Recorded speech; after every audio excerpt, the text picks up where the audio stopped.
Welcome back to another episode of the Kick and Cover podcast. Today we have a very special guest. We have Neal Renna, the special teams coordinator and safeties coach at Eastern Illinois. Coach, how you doing? Great. How you doing? I'm doing fantastic. I appreciate you coming on. Coaches recently spoke at the Illinois clinic, and we're working on getting them for. Actually, by the time this post, I think the Ohio clinic will just started. So Coach will be hopefully on there along with a couple other Eastern Illinois coaches. But for coaches who don't really know about you or haven't had a chance to talk to you, Coach, can you kind of give a little bit of your background on how you ended up at Eastern Illinois?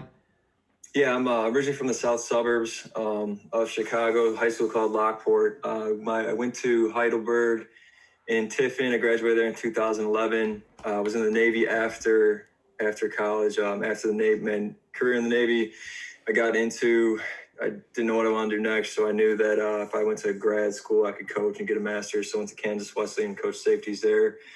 After that, I was actually spent about 3 months in Latrobe at St. Vincent College, and then volunteered at Northwestern with recruiting.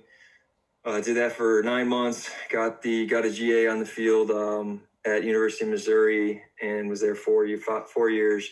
And Coach Cushing, who was O-line coach at Eastern Illinois, or O-line coach at Northwestern, got the head job at Eastern Illinois, and ended up getting back with a bunch of guys I worked with at Northwestern. Okay. Was Myers Hendrickson there when you were at Kansas Wesleyan?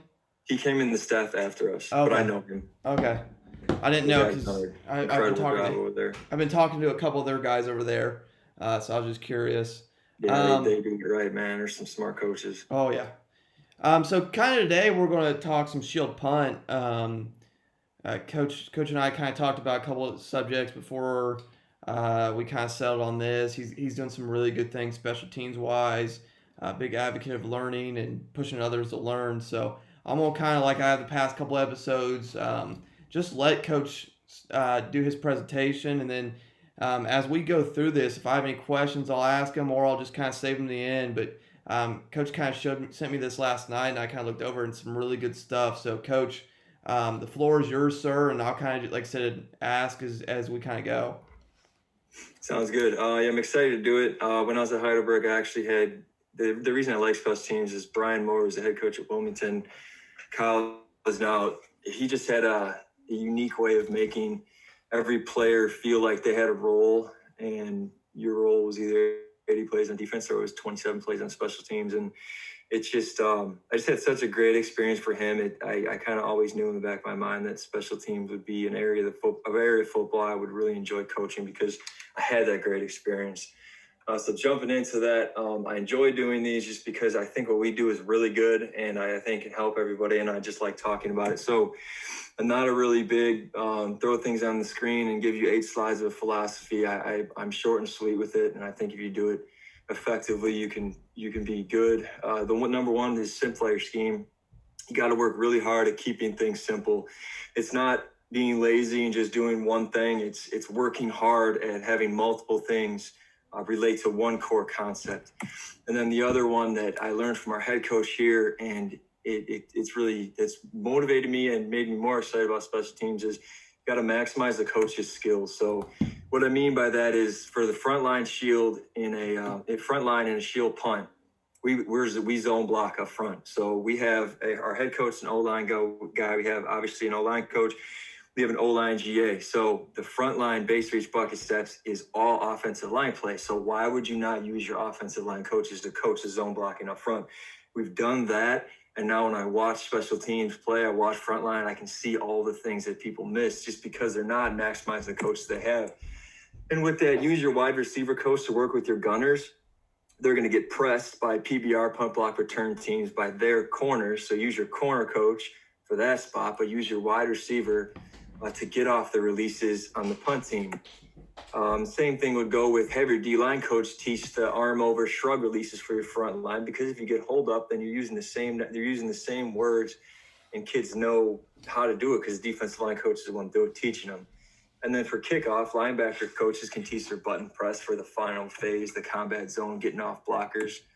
And then corners coach you already hit. And then a non-negotiable is play hard. You have to have your way to make kids play hard. You can have production boards. You can have hammer hit of the week or whatever it is. But you got the non-negotiable is you have to play hard to play on this unit, and it's your job as a coach to inspire kids and motivate them to want to play hard for the person next to them.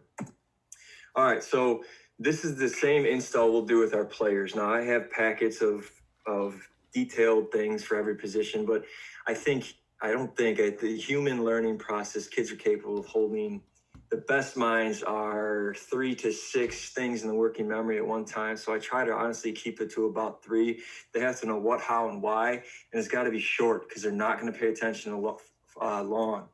So you can see there we'll do 2-yard splits with our guards and tackles, and then we'll do a 3-yard split with our left end from our tackle. Now some schools do 2. 2 is fine. The reason I do 3 is just to elongate that block point, just stretch that front line as far as you can. A lot of times on the back side, so if you're playing left end in this picture here, and the C defender, C gap player is cheated on the left tackle, you're going to have to cheat your split. That's fine. But just a general rule, if you can go 2s and 3s, you'll be solid up there. And then front line, the toes on the center seals can't break the belt buckle of the snapper. The left shield now, your inside foot, so your right foot, is going to be aligned directly behind the snapper's left foot. And then the right shield, now this one's important. The inside foot of the right shield has to be 1 foot from the snapper's near foot. I have Y there just because it's important to teach those guys. The reason is because you need that shield to be as long as you can. Now, it can't be too long because then you're going to get penetrated inside. But if you're too tight, your edges are going to be too short. So 1 foot split there, and then we'll have our middle shield behind the long snapper facing the right shield. I've seen a bunch of different ways to do it. Originally, I had 3 across sliding shield. I think that's really good if you get into rugby punts right and left. But just for simplicity purposes and making the kick point as consistent as possible, if you hinge that guy in, that kick point can always be on the call side hip or the middle shield. Some guys will face that dude to the line of scrimmage, also fine. That's just how we do that. Now, these are things that are oftentimes like one of those sheets that you go over quick, but this is the most important thing about a punt team for the outside of the snap and the kick is the stance of the frontline player. So square stance, feet no wider than your shoulder pads. Offensive line play, if your feet are too wide, then you're either gonna step under yourself or your base can be too wide. So you need to have a square stance, no wider than shoulder pads, so you can have a positive first step. Now, this is another important one. You want to have weight on your plant foot. So as we're watching this presentation, I want everyone to pretend that they're the left guard. On the punt team, we're going green, which means they're punting to the right. So if you're moving to the right, your plant foot is your left big toe. You want to be squeezing that big toe. That'll allow you to have a positive first step, which we'll get into why that's important in a second. Our hands are going to be on our thigh boards and elbows will be sewn to your jerseys. Knees bent, chest and eyes up. So the technique we'll do is the first thing, again, we're going to play left guard throughout this presentation. We want to identify the threats in our gap. Do you have 1 or 2 in your gap? We're a zone blocking team. Some teams will do man blocking. I prefer zone blocking for a couple reasons. The main reason is if you effectively take 2 in the gap, then you may only have 2 on the shield. If you are a man blocking team, at any given time, you should have at least 3 on the shield. So you can face 1 less defender. And I also think it's easier to sort out stemming. Have a positive first step. Absolutely critical. Base, reach, bucket. Now, again, we're playing left guard. We're going green, green, green. So we're all stepping to the right. We're squeezing that left big toe. Our hands are on our thigh boards. Our elbows under our jersey. Our chest and our eyes are up. When the ball is snapped, we're going to step up over a towel, gain ground, and a positive first step. You want to run out of your stance. You want to run right or left. A lot of time kids will shuffle. Don't need to shuffle. Run out of your stance. Punch and run through who's ever lined in your gap. Destroy his charge. Now, again, this is a lot of words. So if their kids can just remember, squeeze your big toe, square stance, positive first step, and get them to just understand that who's ever running through your gap, you need to destroy. Just run through the dude. Shoot your hat in your hands. Run through who's ever lining your gap. Destroy his vertical charge. And what I say is face mask, your face mask, to his face mask, to coverage. All right, so again, we are a gap protection scheme on both sides of the formation. The gap is defined as your call side shoulders to head up on your call side teammates. So we're playing left guard. we have a player that's on the call side shoulder of the long snapper. That is your gap. Once he goes head up, he's still yours. Once he moves to the opposite side, he's no longer yours. He will go to the shield. Technique. So one man in a gap, you're going to have a positive first step. We're going to get into base, reach, bucket step in a second, and how you differentiate between the three of those. You're going to punch and run your feet through him. Face mask to coverage. There's an example of one man in your gap. How do I know what step to use? So this is a big one, and I have a really easy response for it. I got it from our offensive line coach. So what we'll have our kids do is we just have them put their arms out. If the player is on your shoulder, then it's a base step to him. If the player is inside your wingspan, you put that arm up, he's inside your arm, then that's a reach step. If he's outside your fingertips, outside your wing step, that's a bucket step. So there's an example of 1 base, 2 reach, 3 bucket. And I'll have them do that. I mean, all these things may be redundant, but we squeeze our big toe, we'll put our hand up, we'll say base, reach, bucket, and we do it every day. So here's a good example of it. So you can see the towel on the ground there. This is a really good example of a positive first step. I can tell you because he doesn't false step. He doesn't step underneath himself. His base is solid, probably a little wide.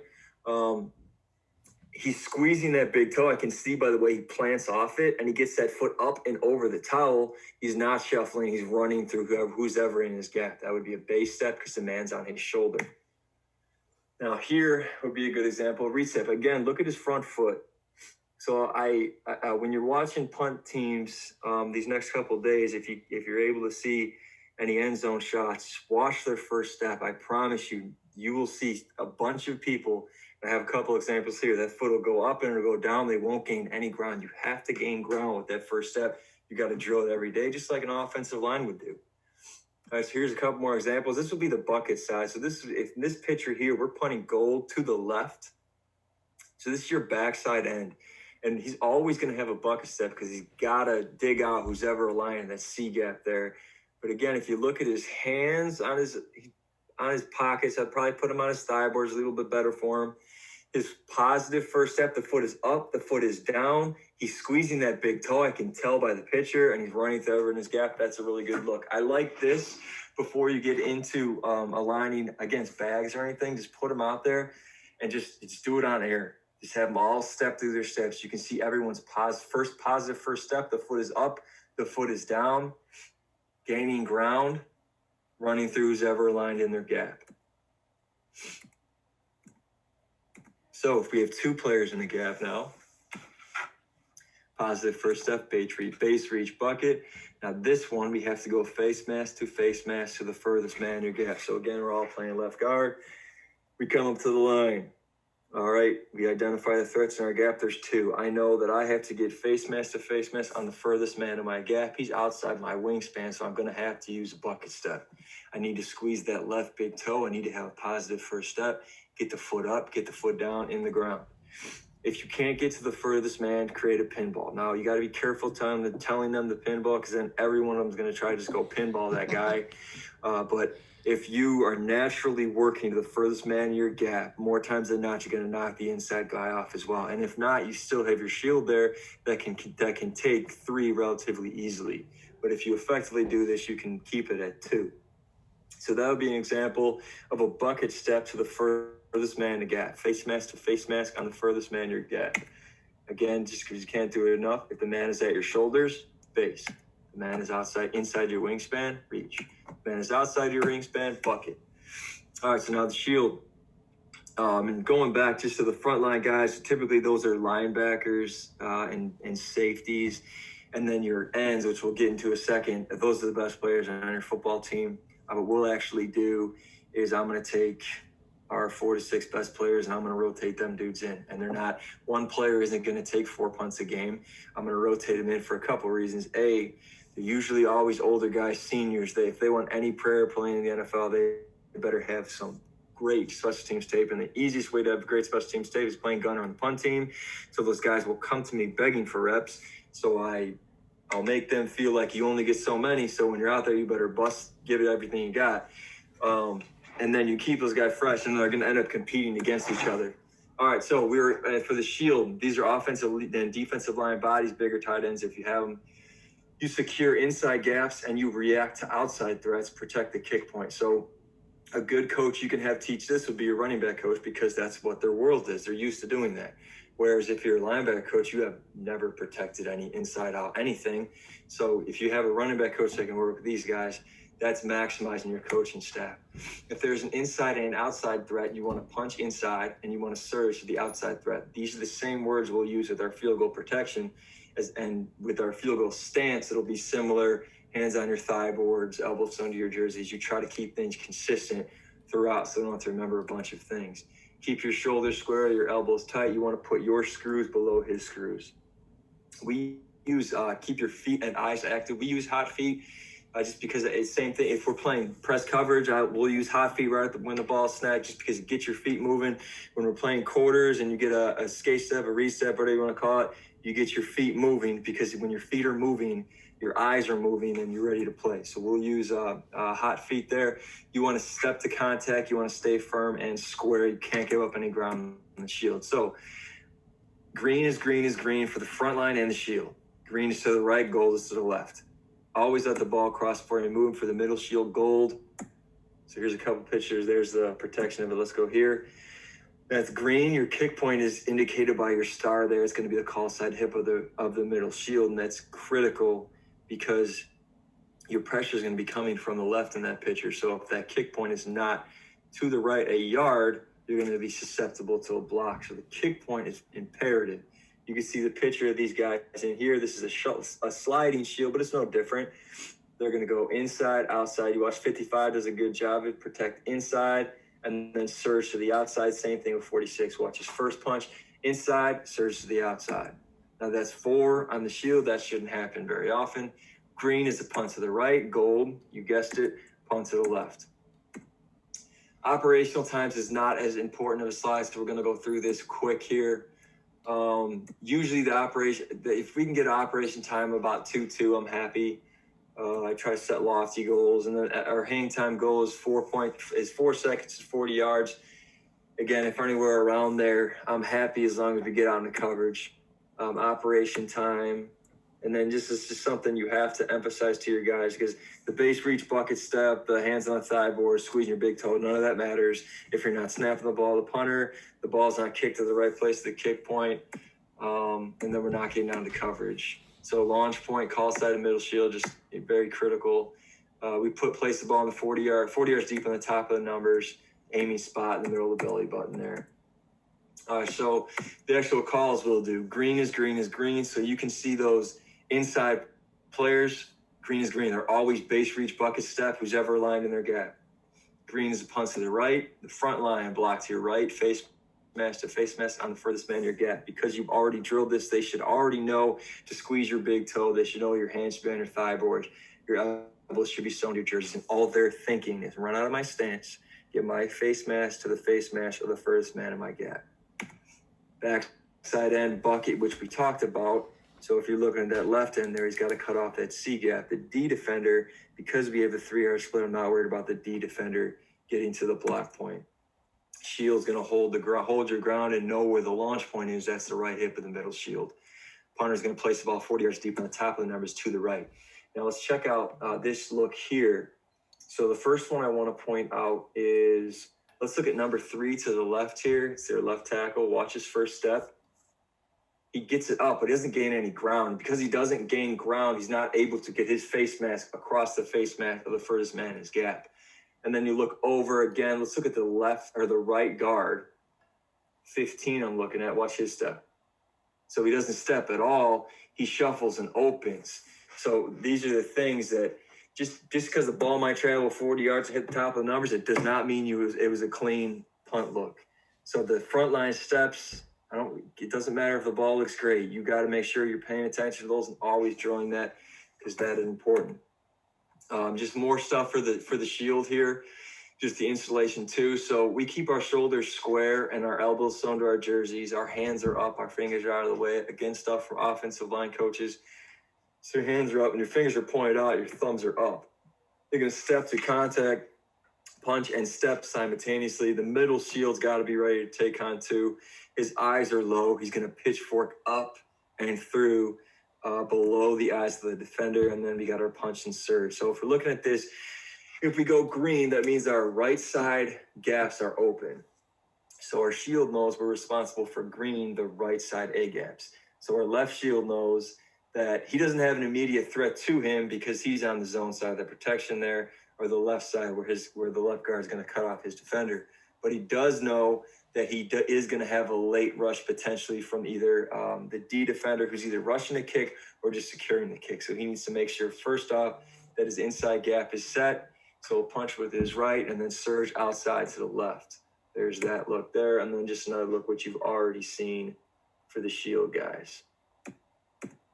And then gold to the left now. So for the front line, it's green, positive first step, squeeze our big toe, face mask, space best first man, our gap to the right, gold is to the left.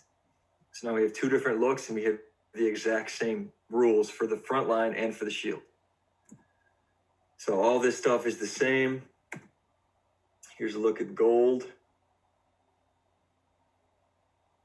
Top of the numbers. You can see that his steps are not very clean there. Watch it one more time. As you're looking at, look at the left guard from your perspective there. His feet are really wide. See how wide his feet are? Because his feet are so wide, he's not able to get a positive first step, and that's going to hurt his ability to zone block the defender in the gap. All right, so now the great thing about the shield punt is, so you're looking at what we do and thinking, all right, it's pretty simple. Yeah, the rules are simple, but I have a bunch of different looks we can give you because we worked hard at keeping it simple. So green punt, green out now. Green is green. Front line is green. Shield is green. Out just means the call side and the right end is going to split out to be a gunner. It's going to have you a chance to get a little quicker down to the turn man. Free release on the returner. Now, originally, I would say that we had that guy go to the bottom of the numbers on the hash. I'm not as nitpicky on that. I tell him to line up for success. I don't want him too close to formation, obviously, but you also don't want him to be too early from the sideline because then you're making it easy for the gunner. So bottom of numbers is a pretty good landmark for that guy, but you can play with that however you see fit.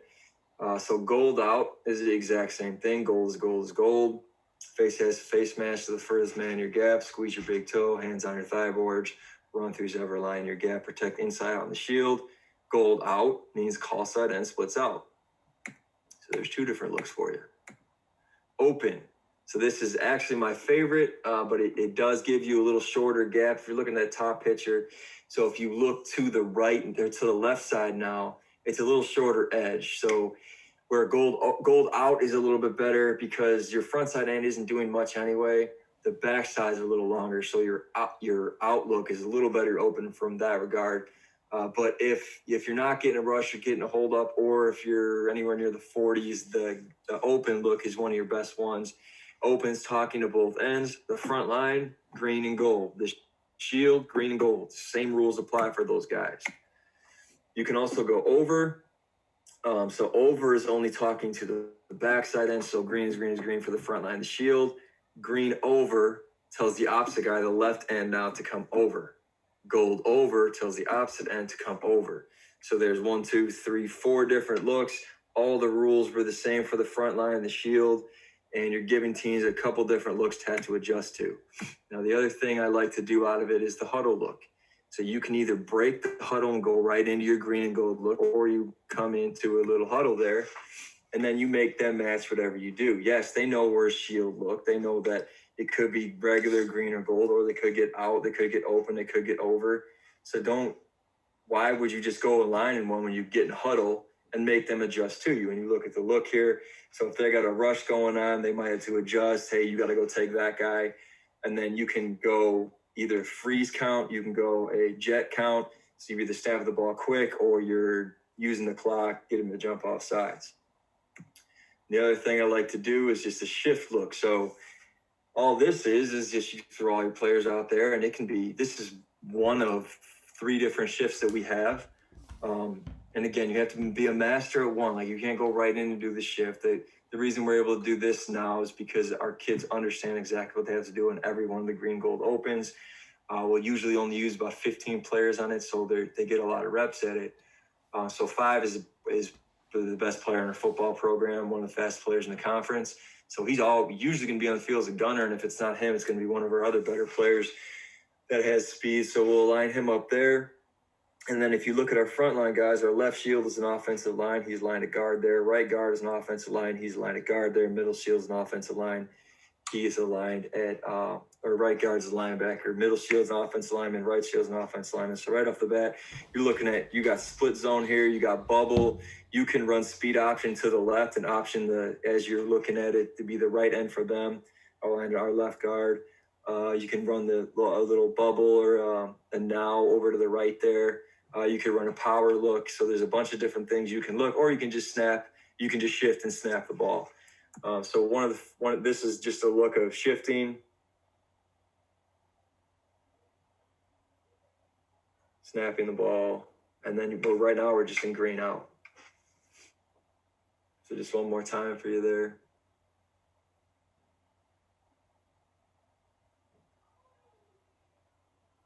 So it gives you a lot of different things to do. And again, you're still only green is green, goals. You can't lose sight of that. So you have a lot of options, but the rules are the same for the guys. So then, and just one of the fakes you can run out of it is just a very simple gap scheme here. So we'll just get right into that. Again, you have offensive line. The left shield there is an offensive lineman, so he's going to pull through, and then just down blocking up front with the snapper on the right guard. Coach, I really like right that. Shield. Huh? I said I really like that. Yeah, right shield as he just kicks that guy out, and it's if you're looking as an offensive coach, there's a million things you can do in this look. I mean, you got your speed option there on the end. You got a slant. The left tackle is usually a receiver anyway. You got an out route. Usually the outside throws a little bit, and inside throws in punt fakes, and then you got the now over there to the right, or you just snap, shift, and punt the football. So it gives you a lot of different things to do and a lot of different things for teams to prepare for. And the other thing is, I think it excites your kids too. Like when you give them different things to work on. Then you see number 1 there. I mean, this kid ran a 10.5 in high school in Texas. So getting him the ball in space when it's 4th and 2, I like our odds. All right, so the cadences. So what we used to use, we used to come to the line and say overload right, 6-4, green. But it doesn't, I took one word out because it doesn't make any sense to do that, because the blocking scheme is not going to change. So make that as simple as possible, green, prime.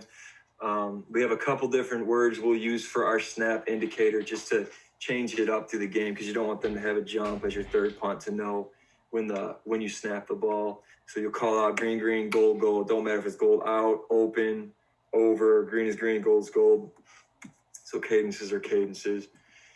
And then this is another important one that you have to teach your kids. It's not something you need to do initially, immediately. Just get the fundamentals in first, but you will be better if you can determine the demeanor of the man aligned in front of you. So I guess we'll go right to the pictures here. So a 2-point stance, knees bent, weight in the front foot, nose over toes, looking like he's running a 40-yard dash. That dude's rushing a kick. So you're a frontline defender, then you need to be thinking, all right, I'm squeezing that toe. I know this dude's coming. I got to have a positive first step. I got to run my side of my stance, and I got to get to the block. Face mash for this man in my gap. The other one, 3-point stance. So 2 or 3, you can tell. Hand out front, weight high, butt is raised. There's another look at it there. So then hold up demeanor. Your man looks like he's trying to block you. This is important because, as I talked about the D-line coach repping your releases, you have to be able to release on the front line. Otherwise, you're not going to get into your coverage. So if you can tell when your man is in a hold-up demeanor, 2-point stance, feet are square, he's head up alignment, his eyes are staring right at you, or he's off the line, stemming around, looking at you, that is a hold-up demeanor. So right off the bat, when that ball snapped, you hit him with an arm over, you hit him with a shrug release, whatever it is that you teach, but you're able to get off that dude and get in your coverage. So there's another good look at it there. Those are 2 dudes that are hands around the knee right there. I mean, the guy is not rushing a kick. All right, so the last thing here, Right at 15 minutes, good. Is coverage, and this is something that's important to me. I want to be as good of a coverage unit as we can. Now, originally, I'll show you. It'll make more sense in a second. I looked at this. I'm like, all right, if it does, I wanted it to look exactly like these pictures look, but a coverage unit is not going to look like that. You just have to be able to adapt and adjust, and you can do that when the kids know what and how. So what? Simple. This is pretty much my philosophy on defense and for a kickoff as well. I want you to be aggressive. I want you to take shots in the returner.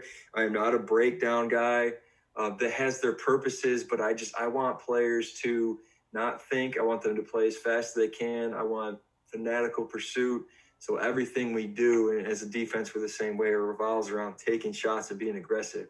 So we want to take our shot, cast a net around the returner, and converge on the ball. So this is the picture I was just referring to. The first part of this is landmark 15 yards from the line of scrimmage. You have to fan the field, because if you don't fan the field, they're going to pin you on one side and take it to the opposite side. But I was looking at this and I wanted the coverage unit to always look like this, but it won't. Like, they could very easily double your left end there and he's not out in coverage. So you have to adjust, and the drills we have will show you that in a second. And then the how. So the what? Be aggressive, take shots, cast the net, conversion of the ball. What? Take shots. How? So the left end and the right end are the two best players on your football team. We already talked about that. The receivers, their corners, their safeties, their tailbacks are the fastest players you got. It's our best players versus their best players. They will take a shot and eliminate the vertical return. They don't have to worry about anything. I just want them, same thing we do on kickoff. I want them taking a shot. The long snapper is going to go face front the returner as soon as possible. The left guard and the guards and the tackles will be the next four players to the returner. You can see that picture. They're alley and contain players. They will fan the field and bracket the returner, converge on the ball, take the air out as they get closer. And then the shield and punter, those guys got jobs too. They're going to fan the field and be the last players to the returner. So if you look at the middle shield there, he's going to be to the right side of the ball. The punter is not just going to kick it and look. He's going to punt it and then go to the left side of the returner. So you have a nice blanket coverage unit.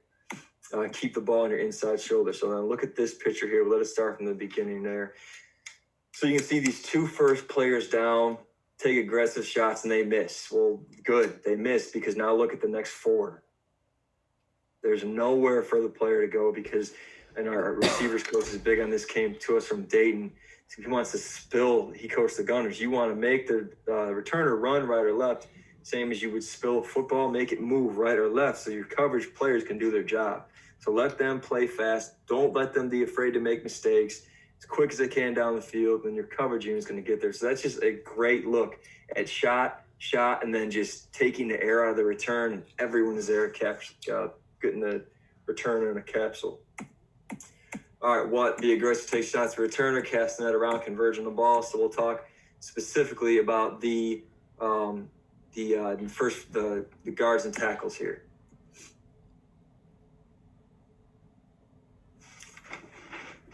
All right, so you can see this picture here. Your first players down are going to be the ends. The ends are going to take shots in return. The next wave of players are going to be your guards and your tackles. So this picture here, you see both ends again take shots on the returner.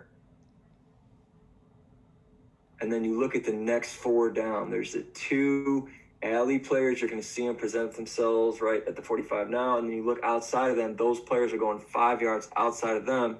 So you have two players 5 yards from the returner, two players 10 yards from the returner, and your shield is casting wide. So we'll go left end, right end to the ball players. Win your one-on-one matchup. Our best versus their best. We've already talked about that. Their job is to eliminate the vertical return and play off of each other. That's them right there. So the drill we'll do for this is you have to do this is what I call regular net drill, and you have to install it this way, and then I'll get into what I call stacked net, which is these players are just taking shots, and then simultaneously the next wave of players are coming down. But what happens if your left end gets caught up in coverage and he's not the first player down? Well, then your guard might have to be the take shot player, and then your left end fills in for him. So everyone needs to know how to do this coverage drill first. So these are just the lower left and the right ends there. All right, so the next players down will be the guards and the tackles. Those are the alley players, both guards. Alley players, your lane is 5 yards outside the returner. Fan the field and gradually take the air out of the return is what I like saying. Keep the ball on your inside shoulder. Now, all this is already too many words. I need to shorten this up because if I'm presenting this to kids, they're not looking at anything past my lane is 5 yards outside the returner. If you're the first player down, take a shot. That's where the stack net will come in. Sometimes the ends are held up, and there are shot players. So just to look at these two right there. So our ends have already gone in this picture. The next one's down are our guards. So the guards are 5 yards inside and in front. And if we were doing stack net, our guards would go, take shot, and then I would set our tackles right now. So it's a fluid drill. Left and right tackle, your contained players, your lane is 10 yards outside the returner. You're going to fan the field, gradually squeeze the ball, take the air out of the returner. Keep the returner on your inside shoulder. Here's a look at these guys, 10 yards outside, inside shoulder. If those two were the first players down, they go shot, and then the next two would be the alley players, and the next two would be the contained players. That's where your stack net comes in. Snapper, shield, snapper, punter. The snapper will be down with the first guys. The left shield will go contain to the left, right shield contain to the right, middle shield fill any gap to the right, and then the punter fill any open gap to the left. So here's a look at those dudes there. They're just going to fan out. I never, ever want them making plays, but they do have to serve a purpose in the coverage unit too. Now, there's a couple different drills you can do out of this. I've seen people do the ring around the – I've seen people do the ring around the rosy look where everyone circles, and shoots, and that's a great drill too. This is just the one I felt comfortable with, and I want to hang my hat on it and be as good as we can at that. But I do think coverage is important. We'll drill that a lot. But the one thing I did learn this first time through doing it is if it doesn't look exactly like the picture, it doesn't matter. It's fluid and it adjusts as long as players know where they got to fit, keep the ball inside and in front. At the end of the day, if they're running hard to the football, you can take shots and you can make mistakes. My philosophy and everything I teach in football, don't just want you to go play. Good things happen when you play and run to the ball. What questions you got for me? Oh, a couple things, Coach. And this is some stuff that may or may not apply fully to high school guys is how much practice time do you get a day for special teams? Like what especially for, I mean, obviously this for punt, but how much time total do you get? Yeah, that's the exact same first question I got in the last one of these I did from actually Coach Donaldson. So we'll do a specialty period every day to start practice. That's a 5-minute period where the snappers, holders, kickers, punters will work, and then we're always going to do some type of pod work, whether it's I'll usually get 1 to 2 a week for punt, and we're just stepping over towels, we're squeezing our big toe, we're base reach bucket stepping, we're protecting inside out on the shield. You just got 5 minutes of practice, and you got to split that up. So I already said our O-line coaches work with the front guys, our running back coach will work with the shield, our receiver coach will work with the gunners. So you just have to be organized and then just go. You can get a lot of work done in 5 minutes. You just have to be planned and know, and the kids got to know what they're doing, how they're doing it, when they're doing it. And you can't drill. You can early, but in the season, you got to cut it down to 15 guys. If they're on the bus, those are the guys that are going to drill your specialty period. And then we're always going to get a 6-minute period in each practice for punt. We'll get a 6-minute period at least two times a week, 3 if I really ask for it.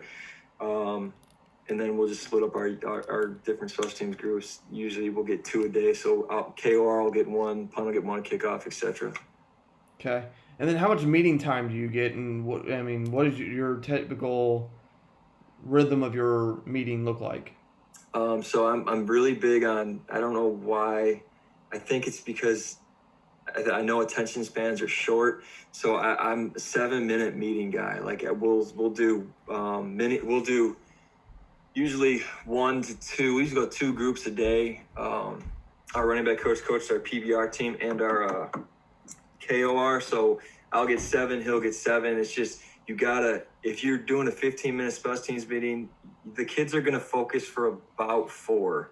And then the last 2, 3 is up to you to gain their attention. And the other thing I'll do is, because the iPads, I wish I had mine, iPad Pro, like I can take a screenshot of anything, draw lines and who blocks who and where the return is going. So I'll send that to their phones the night before. So you're stealing meeting time without having a meeting. And again, it's not to the whole team, it's to 15 kids, or if they make a mistake in practice, screenshot it, draw where they're supposed to go, send it to them.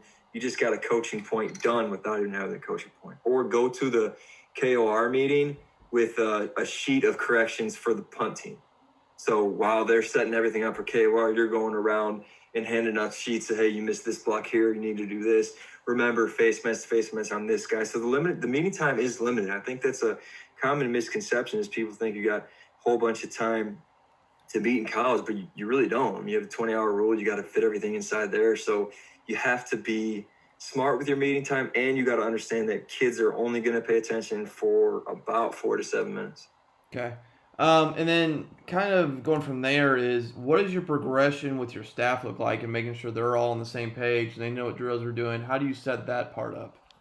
When we have staff meetings, I'm pretty direct on going through. I mean, everyone knows how staff meetings are. Like, sometimes they'll go long and everyone just wants to get out of there. But my first time being a coordinator, I have to make sure everyone's on the same page. So I'll over communicate everything, and then. Just because I was a lifetime GA for 7 years or whatever it was, I'm pretty good at Visio. So I'll make sure that I send the coaches Visio documents of where they're going to be in the field, what drills they have to do, and then like the key coaching points early in the year, just so like squeeze your big toe, hands on your thigh pads, elbows on your jersey, so they have a visual, and that'll be on their practice plan too. But I just think there's really no excuse for not having things communicated great now, because it's just technology is, I can make you a Visio document in 27.5 seconds of exactly where you got to go with the field diagram, and I can put bags on there. So there's no excuse for not communicating well. That's just laziness. Oh, I agree, because I've kind of dabbled with some Visio stuff not this offseason, last offseason when all the COVID stuff hit, and you're kind of sitting at home with all the weirdness and trying to do classes. So I kind of mess with some of that a little bit as well. In terms of a scout book and scout cards, do you guys still use actual hard book, or because some schools I know have gone to like a tablet on the field so they can just kind of go next one. How do you guys handle scout team and scout cards? I draw them on Visio. I give them to our GA and tell them I want them exactly at this place, because it's just like I'll take when I do my scouting report, I do it all on the iPad. I draw it all. But for the practices, like I don't know. I mean, it takes me a minute and a half to draw a scout card in Visio. It's easy, and make it as big as just like you would for a run play or a pass play. I honestly take the exact same template, and I just tell them exactly where I want everyone aligned, and we'll usually get 4 to 6 kicks in per 6-minute period. Okay. And then I'm always curious about this, because I think I ask everybody that deals with punt in pregame, how much do you monitor your punter warming up in terms of what's too much, what's too little, especially if they're a younger punter? Yeah, that's going to be a really good question. I mean, I could tell you my answer of what I think, and then I can tell you the answer of after our first couple of games where I would change it. I think those guys are definitely going to be susceptible to over warming up, just like anybody is. They want to get on the field and put their headphones on and do all that crap. But I'd probably say maybe 4 to 6 kicks, good kicks for punters. I'd probably do this relatively the same for the kickoff guys.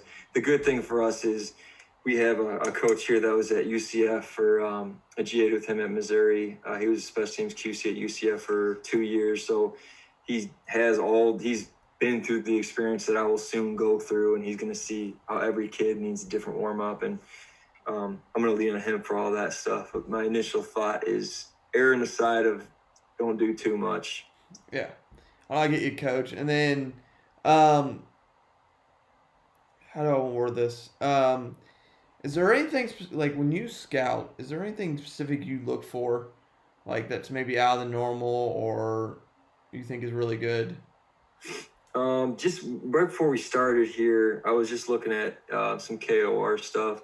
So just the initial things I look for on that is where those blocks take place.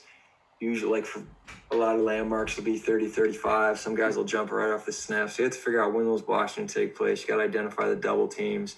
When I'm watching it with players, I always, and everyone says this, but I really do, you got to watch the demeanor of the guy you're playing against.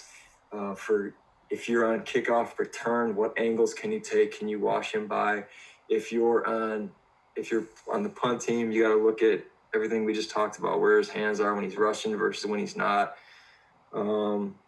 Kick point, just because I know how critical it is as a punt team guy, I'm always going to look for where that is. Those are just the initial things. Every team's different.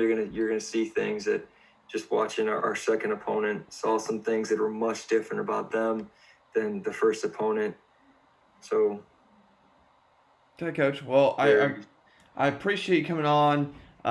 Coaches that are listening or watching this, it doesn't really matter. Make sure you look in the bio. All of his contact information will be there. It was on at the beginning of the video too, but it was also all be in the bio. Follow him on Twitter. Reach out to him. Coach is a really good dude. Also, check out his. I know he did a clinic for Michigan. He's working on doing one for the New York Coaches Association. Correct, Coach? yeah. And then, like I said, we are working to get him and several members of their staff on our Ohio Coaches Clinic as well. That will be coming up in February. So it's probably around the time this release, maybe a little bit earlier. But either way, you still sign up for it, coaches, because like I said, we'll have a bunch of great coaches on there. But please check out Coach. Coach is doing some really good stuff down there in East Illinois. They have a really good staff. Their head coach came from Northwestern and is slowly building something over there. So thank you again, Coach. And this was another episode of the Kick and Cover podcast.